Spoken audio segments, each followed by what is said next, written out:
kalau melihat pengantar dari Pak Ketua sekaligus judul materi kita malam hari ini, memang ada satu hal yang atau satu kata kunci yang perlu kita sedikit bahas ya, walaupun tidak secara mendalam karena mungkin juga waktunya nggak cukup, tapi paling tidak ada satu kata kunci di materi kita ini yang perlu kita bahas secara padat, yaitu yang namanya jihad itu sendiri ya.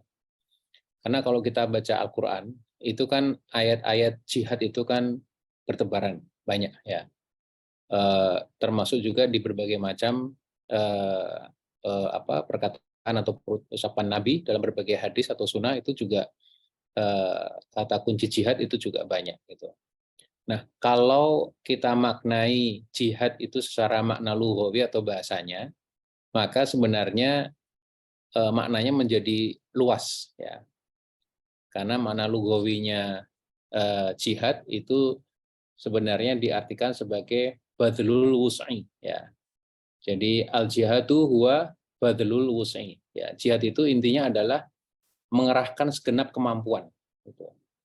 Jadi kalau secara lughawi ya artinya memang segala bentuk aktivitas kita dalam rangka mengerahkan segala kemampuan, segala sumber daya itu bisa dinamakan sebagai jihad gitu. Jadi kalau sekarang mungkin habis taraweh ya, mungkin agak ngantuk ya, mungkin lama tarawehnya atau bukonya kebanyakan gitu. Tapi tetap memaksakan diri untuk pokoknya jangan ngantuk, harus ikut Zoom ini misalnya. Nah, itu bisa diartikan kemudian jihad. Kalau mana lughawinya seperti itu ya. Jadi segenap kemampuan kita kerahkan untuk membuat sebuah aktivitas dengan tujuan tertentu, tentu ya dalam hal ini tujuan untuk mendapatkan ridho Allah ya, karena menuntut ilmu bagian dari mendapatkan ridho Allah, maka itu kita sebut dengan jihad. Sehingga kalau jihad kita maknai secara lughawi memang jadi luas sekali ya, jadi luas sekali.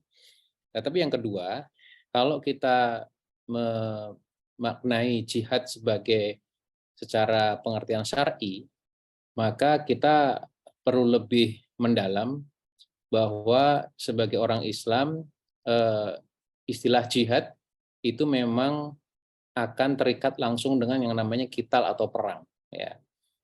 Jadi di fikih 4 mazhab ya, Hanafi, Hambali, Syafi'i itu Maliki itu semua mengatakan bahwa yang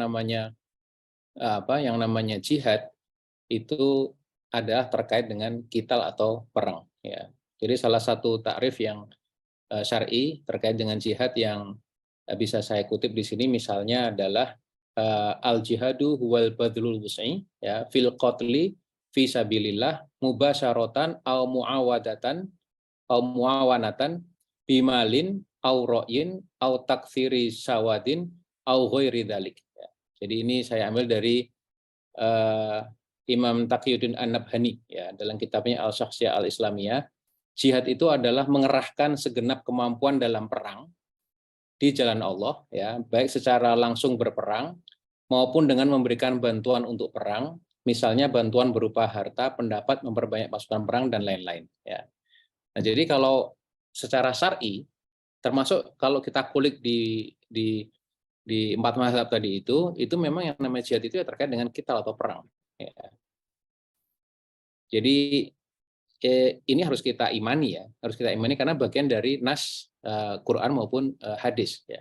Jadi kalau kita memaknai tidak lagi secara lughawi, secara bahasa, tapi secara syar'i, maka jihad itu adalah bagian dari keyakinan kita, bagian dari keimanan kita bahwa orang Islam itu memang diajarkan oleh Rasulullah mengutamakan perdamaian, kalau ada konflik didamaikan, ya, apalagi sesama Muslim, kalau ada perselisihan juga diutamakan yang namanya perdamaian. Ada juga kalau ada perbedaan mungkin juga yang sifatnya keyakinan juga ada toleransi. Tetapi bukan lantas kemudian kita ini tidak anti perang. Ya. Ada perintah-perintah Allah yang hak tentunya ya dalam Quran maupun hadis yang memang kita ini menjadi bagian dari keyakinan terkait dengan jihad atau dalam hal ini syar'inya adalah terkait dengan qital atau perang. Ya. Tapi saya kira malam hari ini kita tidak membahas fikih jihad ya dalam arti syar'i, tetapi saya ingin lebih mendiskusikan politik sebagai jalan jihad, ini makna lughawinya bisa lebih luas kita maknai, kita terjemahkan dalam praktek kehidupan kita ini beramal sehari-hari. Ya. Jadi kalau politik sebagai jalan jihad, ya, dan jihad itu kita artikan mengerahkan segenap seluruh kemampuan, ya. Jadi politik sebagai jalan yang memerlukan kesungguhan, keseriusan, kekuatan pengerahan sumber daya, ya, apakah itu sumber daya harta, sumber daya tenaga, sumber daya pikiran, maka kita harus tepat lebih dahulu menentukan definisi politik itu apa, gitu.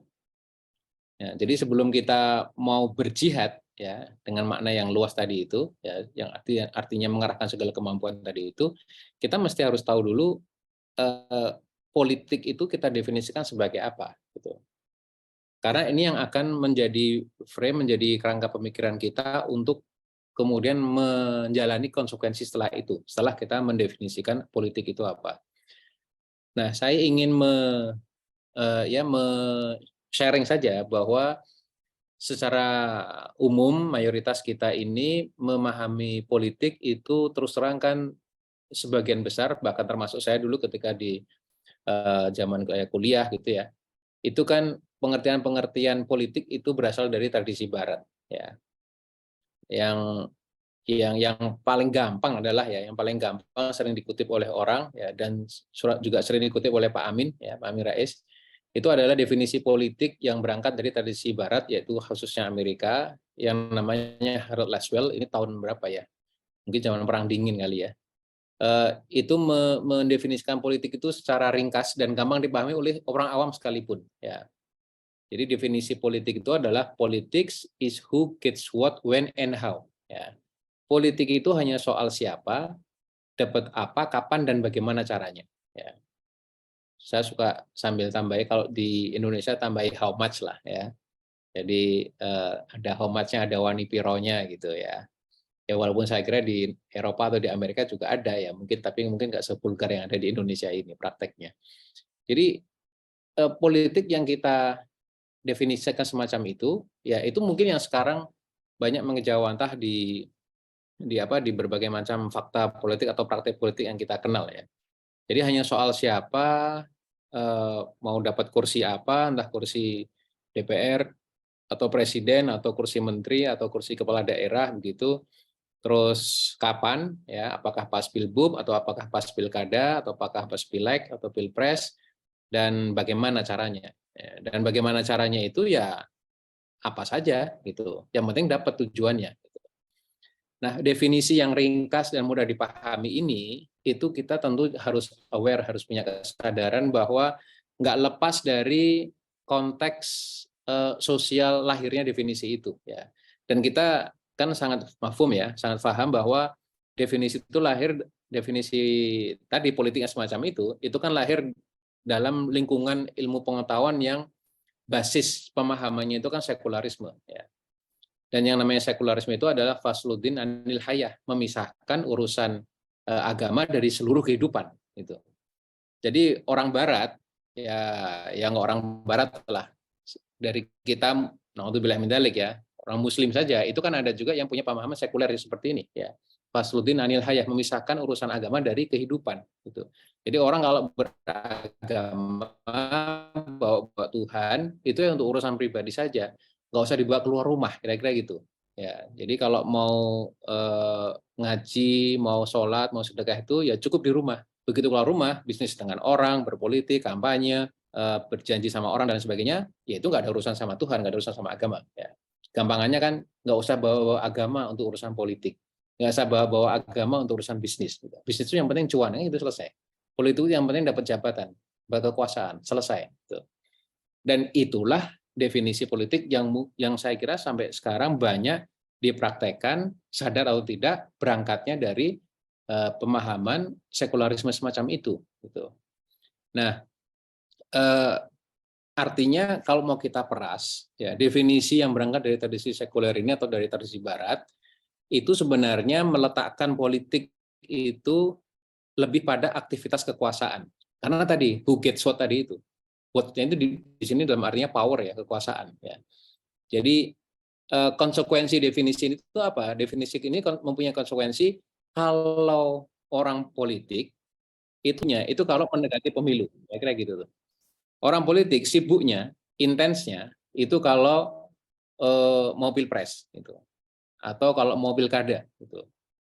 Jadi di masa periode yang diantaranya itu ya mungkin nggak terlalu sibuk gitu ya, nggak terlalu ngurusi urusan orang banyak gitu ya, karena ya mungkin insentifnya belum keluar, yaitu pas membutuhkan suara tadi itu, sehingga konsekuensinya akan ke sana gitu. Dan itu yang terjadi dimanapun ya, termasuk ya di negara kita kalau definisinya semacam itu ya, maka yang praktek yang kita lihat juga eh, itu terus yang terjadi gitu ya. Nah, tetapi kan eh, kita ini sebagai orang Islam, sebagai orang yang beriman, tentu paham betul ya bahwa berbagai macam nas Al-Quran maupun sunnah atau hadis, termasuk juga berbagai macam salafus soleh ya,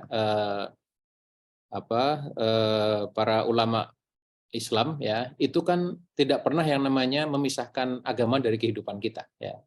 Jadi kita tidak kenal orang Islam, tidak kenal orang beriman, tidak kenal apa yang namanya fasutin anil hayah. Itu nonsens gitu. Karena kita ini hidup dipandu wahyu, hidup itu dipandu dengan hukum Allah. Maka dari itu kalau mau urusan pribadi, urusan rumah tangga, urusan dengan keluarga, keluar rumah, ya, bisnis maupun politik, ekonomi, bahkan ngurusi luar negeri, itu panduannya adalah wahyu Allah atau hukum Allah gitu. Sehingga apa? Sehingga politik itu kita definisikan sangat jauh berbeda dari apa yang muncul dari tradisi sekuler tadi itu. Sehingga politik itu kita definisikan sebagai riayatu su'unil ummah bil Islam. Ya. Politik itu adalah riayah, pengurusan ya, atau pengaturan su'unil ummah, urusan umat ya, bil Islam dengan cara Islam. Jadi definisi politik kita bagi orang yang beriman, bagi orang Islam itu sekali lagi riayatu su'unil ummah bil Islam. Ada ummahnya, cocok juga ini partai umat ya. Pengurusan urusan umat dengan cara Islam gitu. Nah, jadi ini nih definisi politik ini kemudian akan sangat bertolak belakang dengan tradisi dari Barat tadi itu yang ngomongnya itu hunya duluan gitu ya. Ngomongnya itu selalu orang yang nomor satu gitu. Sementara bagi orang Islam definisi tadi itu tidak sama sekali, kita tidak bicara orang duluan, tapi kita bicara ngapainnya dulu gitu. Kita bicara why-nya dulu, berpolitik itu apa gitu. Bahkan tadi kalau di konteks definisi yang basisnya sekuler tadi itu kan malah nggak ada why-nya kan ya. Kenapa berpolitik itu malah nggak disebutkan sama sekali. Tahu-tahu yang penting dapat kekuasaan, jabatan dan seterusnya. Tapi bagi orang Islam, politik itu sunil ummah bil Islam. Jadi kenapa berpolitik? Karena apa? Mau ngurusi urusan umat. Gitu. Dan urusan umat itu kompleks. Ya.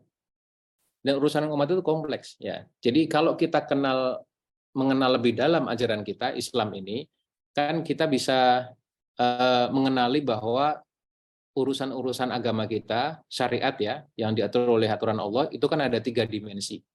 Dimensi pertama itu urusan hablum minallah, dimensi kedua itu hablum minan nafs, ya, dan yang ketiga itu hablum minan nas. Ya.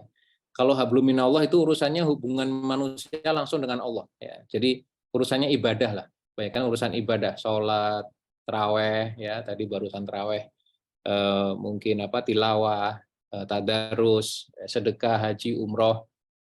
Semua urusan ibadah yang urusannya itu akidah, yang urusannya itu hablum minallah. Ya. Dan ini bisa dikerjakan sendiri. Ya. Kan kalau diperintahkan oleh Allah, syahrul Ramadan alladzi unzila fil Qur'an wa bayyinatin minal furqan, faman syahida minkum syahra falyasum. Kita disuruh puasa. Kan kita langsung puasa bisa kan? Sendiri kan? Ya, istilahnya itu nggak butuh negara, kita ya kalau udah diperintah ya wajib puasa, emang wajib harus puasa gitu. Ya. Begitu juga perintah sholat dan ibadah-ibadah yang lain. Itu hablum minallah. Ya. Yang kedua, urusan aturan yang dalam Islam ini adalah hablum minan nafs. Hablum minan nafs itu urusan manusia dengan dirinya sendiri. Ini dimensi aturan Allah yang mengatur kita terkait dengan minuman, makanan, pakaian gitu. Kalau saya sekarang dalam rumah sih, ya saya mungkin lebih bebas mau pakai baju apa saja gitu. Bahkan mungkin di masing-masing rumah Kalau nggak pas Zoom ya, nggak pas Zoom sih nggak pakai baju juga nggak masalah ya. Tentu ada rambu-rambunya karena itu kehidupan khusus kita. Tapi begitu keluar rumah, yang namanya laki-laki harus tutup aurat, yang namanya perempuan juga harus tutup aurat. Dan itu ada aturannya, itu ya kan? Aturannya secara jelas itu. Karena apa? Itu aturan manusia dengan dirinya sendiri soal pakaian. Minuman, makanan juga sama. Apa yang kita minum, apa yang kita makan, zatnya harus halal, ya sanatnya juga harus halal, dan seterusnya dan seterusnya. Itu yang kedua. Nah, yang ketiga, urusan dimensi yang ketiga yang sifatnya itu lebih luas, lebih kompleks, yaitu hablum minan nas. Nah, disinilah dimensi di mana urusan-urusan yang sifatnya di luar pribadi, ya, dan di luar urusan langsung hubungannya dengan Allah, ya, itu menjadi urusannya negara. Ya. Jadi misalnya sistem pendidikan atau sistem ekonomi, sistem politik, bahkan politik luar negeri, ya termasuk sistem hukum, ini semua hanya bisa berlaku kalau dijalankan oleh negara. Gitu. Misalnya ini yang saya ambil contoh yang paling gampang nih Mas ya. Kalau Al-Baqarah 183 itu kan ya ayyuhalladzina amanu kutiba alaikumus syiyam, ya, suruh puasa kan.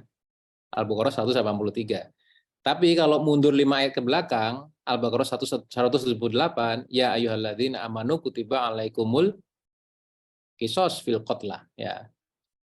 Kalau ada yang bunuh, hukumannya ya bunuh gitu. Jadi kira-kira kalau kasus Ferdi Sambo itu sudah adil belum kalau diberi hukuman mati? Ya, tapi ini yang menurut Al-Quran, ya kalau ada yang bunuh, tidak mendapat maaf dari keluarganya, ya, dan tidak bayar denda, artinya ya memang harus dikisos, ya sama-sama nyawa untuk nyawa gitu, orang untuk orang, kira-kira gitu. Atau paling gampang kalau di Jogja kelitih biasanya ya, kelitih itu kan apa ya? Kelitih itu kan murder for fun ya. Orang melakukan pembunuhan hanya untuk senang-senang saja, untuk menaikkan kredit di antara geng motor atau lain sebagainya gitu. Itu kan jelas nggak dibenarkan gitu. Ya. Jadi hukuman paling setimpal, paling adil apa? Ya kisos gitu. Ya. Dan itu bisa dilakukan nggak oleh individu? Nggak bisa. Ya, jadi kita nggak bisa kalau ada, oh itu aduh langsung ya udah kalau gitu kita kisos bareng-bareng gitu, nggak bisa juga. Itu hanya bisa dilakukan kalau ada negara yang menegakkan hukum-hukum Allah seperti itu. Tapi kalau puasa, sholat, zakat dilakukan sendirian bisa. Nah, yang ingin saya sampaikan sebagai penghujung dari diskusi atau dari materi ini adalah ketika kita sudah memahami politik itu adalah riayatus unil ummah bil Islam, maka eh, kita ini punya kewajiban, ya, punya kewajiban untuk mengurusi urusan umat dari tadi dimensi tiga, ya, dimensi pendidikan, ekonomi, politik, sosial, bahkan sampai urusan di luar negeri, itu menjadi kewajiban kita umat mengurusi itu. Gitu.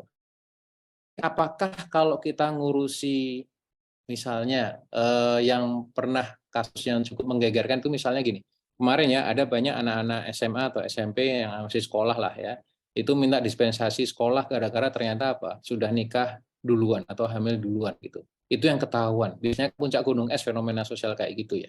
Ini kita harus tahu, ini problem umat kalau kayak gitu. Berarti apa? Problemnya apa? Kok bisa terjadi semacam itu? Ya, ini address. Islam harus di tawaran apa akar,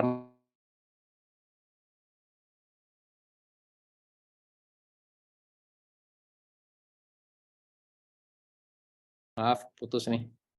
Dengar lagi nggak ya? Dengar, sudah masuk lagi, Mas. Bisa dengar lagi? Oke ya. Ya, tadi jadi misalnya ada masalah tadi anak-anak pelajar yang minta dispensasi karena ternyata udah nikah bahkan mungkin hamil duluan itu mesti kita harus ngerti akar masalahnya apa. Oh, ternyata akar masalahnya adalah ketiadaan aturan yang tegas terkait dengan sistem pergaulan ya. Misalnya mudah sekalinya laki-laki perempuan yang bukan mahram itu kemudian bergaul, berinteraksi ya. Sehingga kemudian kalaupun tidak langsung ya virtual tapi tanpa batas sehingga kemudian ya masuk di ranah-ranah yang menjurus ke sana itu ya. Atau misalnya problem umat soal ekonomi misalnya. Banyak sekali saya kalau sering ngaji, sering ngisi ya itu tuh kalau mendoakan jamaah lunas utang tuh aminnya paling gede itu, paling banter ya.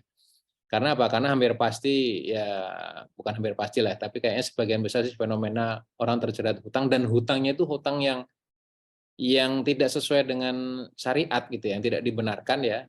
Apakah itu pinjol, apakah itu rentenir atau bank plecet atau mungkin dengan bank konvensional atau bahkan syariah sekalipun itu yang menyalahi aturan atau menyalahi aturan ekonomi Islam itu menjerat hampir banyak umat Islam gitu. Nah itu kan perlu diurusi itu ya, nggak bisa dibiarkan saja gitu. Begitu juga dengan berbagai macam fakta-fakta problem umat yang itu kemudian apa ya kita punya kewajiban untuk ngurusi urusan itu ya. Artinya memberi arahan atau membagi mau diatur dengan Islam. Kenapa? Ya ini dilihat sebenar-benarnya, maka ya mestinya harus yakin, ya sudah nggak usah percaya sama aturannya selain ya Allah sudah tentukan untuk kita untuk ngurusi tadi, mau urusan ekonomi, urusan sosial dan lain sebagainya tadi itu ya. Nah, jadi ketika kita sudah memahami syariat yang secara utuh tadi semacam itu, kemudian nas-nas dalam Al-Quran juga sudah jelas bahwa kita ini juga punya kewajiban amar ma'ruf nahi mungkar, dan juga ada kewajiban kifayah ya.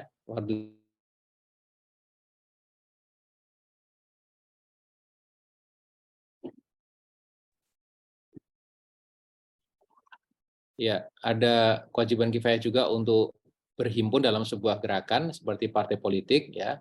Wal takum minkum ummatu yad'una ilal khairi wa ya'muruna bil ma'ruf wa yanhauna 'anil munkar ulaika humul muflihun. Nah, itu juga mesti harus menjadi bagian dari keimanan kita gitu ya. Dan saya